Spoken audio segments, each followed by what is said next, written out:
Dhe vllazëm, pse na sulmojnë tash xhenët? Pse na kap syshi?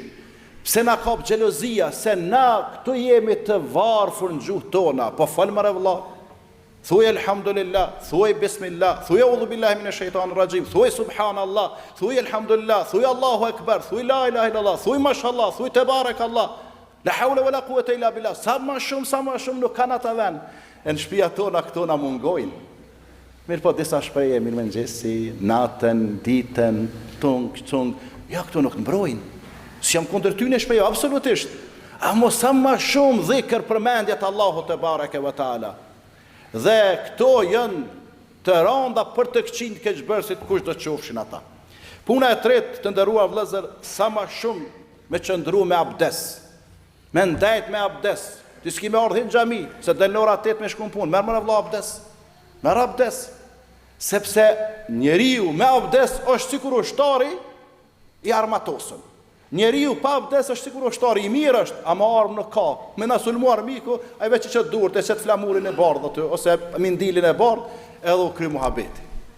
Arma më e fortë e besimtarit nuk ka këto shqeshten. Unë se kam disa imam që ka dikush këtu, dikush këtu tash e mbodh do çanta po imam kështu e ke pa. Nuk të mbron ajo hiç. Ajo që të mbron më shumë ti. Edhe kur të sulmojnë gjitha krijesat, është kush abdesi, me nejt me abdes. Andaj rrini me abdes sa më shumë, edhe keni kujdes vllazni, mos rrini të papastër, e kon fjalën xhunub. Do të thonë kur dikush bën kontaktin tim, mos e zgjatni me nejt gjatë. Po dikush as lejohet me nejt një kohë. Po sa më shumë që rrin ti privohesh, ndalohesh prej përmendjes Zotit, prej leximit Kur'anit, prej namazit e prej shumë punëve të mira. E katërta prej punëve që na mbron prej të këqijave dhe keqbërësve është leximi sa më shpesh i ajetul kursis. Është një ajet kuranor, është një citat kuranor që e quajnë populli të spidova ajetul kursi, ajeti kursis. Allahu la ilaha illa huwa al-hayyul qayyum. Nuk ka arsyetim, asnjëri sot më thon nuk e di. Hiç s'kemi arsyetim. Përpara e dini pse se kena mësue.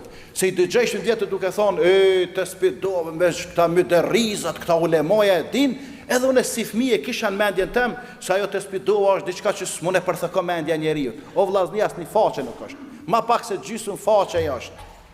Në e treta e faqes parafërsisht. Sa më shpesh, sidomos kur bësh me fjet.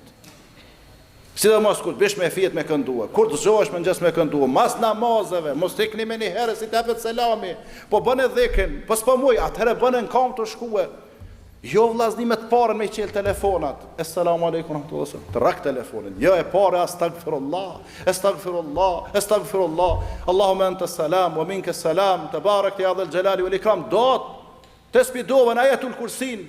Subhanallah, alhamdulillah, akbar nga 33 herë, edhe del vazhdoje. Andaj edhe kjo, ajetul kursia është armë shumë e fortë për besimtarin. Kërkoj nga ju si detyrë shtëpie me kontrollu veten që shedini se unë besoj që kejt e dini jo, edhe me i qica të do gazetar me ju intervistu, besoj që kejt e ka lëni, mirë pa e ka lëni me not 10 a me not 6 e 7, aty është pikpyetje. Edhe me kuptu që ka po thani, jo veç përmen që ka mësua mos e din. Sikur dikush shembull të njëjtën e kënon i nata i kul hu Allahun, edhe me i thonë, çka përmban vete që ke i nata i na?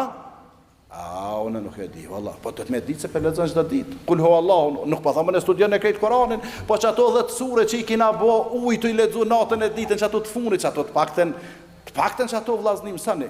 Do me thonjen e tyne, mesazhet e tyne, se janë sure shumë të rëndësishme, po pse s'pja u dim do me thonjen, nuk po na doken shumë të rëndësishme.